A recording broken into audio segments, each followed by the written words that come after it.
One more little item here before we get into the, actually two more items before we get into the sequester. It was last week, we did the story, University of, Madison, University of Wisconsin, somewhere, and they got the idea from University of Minnesota, teaching students how it's not cool to be white, to feel guilty if you're white. The rest of the media just picking up on this.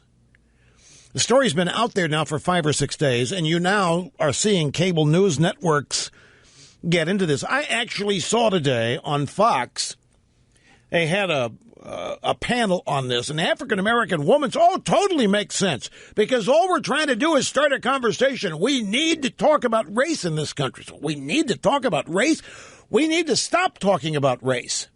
The whole point of this is racism, and it's the left behind it. The left is always, they've always been the people who look at somebody and first notice them by the color of their skin, and guessing what their sexual orientation is, and guessing what their gender is, and wondering if they had a sex change operation. They might even ask somebody if all of these things on the outside. Well, sex change, the addictomy, well, that would be on the outside too. But all of these surface things. But you actually had this woman defending this under the guise, oh, yeah, it's entirely worthwhile here. We need to start the conversation about race. And it's understandable that white people should feel guilty. They should in some cases, so far. I mean, folks, I don't know what to do about that, but that clearly isn't any good.